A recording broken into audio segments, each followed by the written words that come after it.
मान्छे चेन्ज भइरहन्छ नि त। त्यस्ता दलहरूबाट केही पनि निस्किँदैन, हुँदैन। नयाँ विचार पनि छैन, नयाँ चरित्र पनि छैन, केही पनि छैन, नयाँ व्यवहार पनि छैन, के थोक आउँछ। त्यसले गर्दाखेरि सरकारको लागि सरकार गठन गर्ने, एउटा सांसद चुनाव चुन्नका लागि मात्रै चुनाव गर्ने समय होइन यो। जेनजीको आन्दोलनले के सङ्केत गरेको छ? हुन त त्यो आन्दोलन कसले गरायो, के गरायो होइन भन्ने कुरा तपाईँको छैन, चलखेलका कुराहरू थुप्रै छन्। तथापि ती सम्पूर्ण हाम्रा नानीहरू, हाम्रा भान्जा, हाम्रा भान्जी, हाम्रा छोरा छोरी, नाति नातिनीको उमेरका मान्छेहरू शहीद भएर गए। उनीहरूलाई राजनीतिको रह पनि सायद थाहा थिएन होला, तर उनीहरूलाई थाहा थियो यो देशमा चेन्ज चाहिन्छ, वी वान्ट चेन्ज भनेर उहाँहरू सडकमा आउनुभएको थियो। षड्यन्त्र गरेर चाहिँ मारिए। त्यो जेनजीको आन्दोलनले हामीलाई के म्यान्डेट दिएको? त्यो पुरानै दललाई भोट हाल भनेर म्यान्डेट दिएको हो?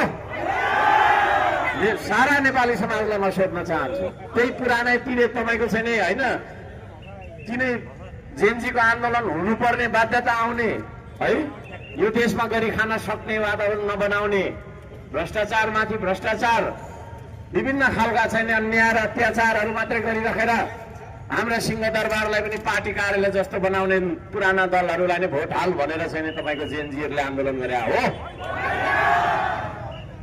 जेनजी आन्दोलनमा मारिएका शहीद भएका ती जेनजीका आत्माले हामीलाई हेरिरहेको छ, हाम्रा नानीहरूको आत्माले हामीले हेरिरहेको छ। तमाम सयौंको संख्यामा, हजारौंको संख्यामा घाइते भएका जेनजीहरूले हामीलाई हेरिरहेका छन्, सोधिरहेका छन्।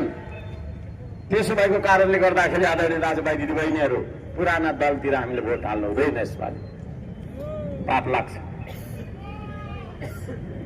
अब नयाँ दलहरूमध्ये कुन दललाई हाल्ने त कन्फ्युज भइरहेको छ। सजिलो बनाउँछु, खस्रो मस्रो सिधा सिधी कुरा राखेर जान्छु, समय छैन। अहिले गएर झापामा पनि बोल्नुपर्ने छ। त्यसो भएको कारणले गर्दाखेरि अब नयाँ दलहरू आए, घन्टी बजाउँदै आएको दलले पनि आफूलाई नयाँ भन्छ, त्यो नयाँ दल होइन है। त्यसको सभापति एकचोटि तपाईँको प्रधानमन्त्री तथा गृहमन्त्री भइसकेको हो है। त्यसो भएको कारणले गर्दाखेरि त्यो दल नयाँ दल होइन। गृहमन्त्री भन्दाखेरि आफै सहकारीको काण्डमा मुछिएको छ, त्यो जीवी राई भन्छ, उसलाई खोजेर ल्याउनु पर्दैन। कतिचोटि गृहमन्त्री भइसकेपछि चाहिँ जीवी राईलाई पक्रेर ल्याउने हो त?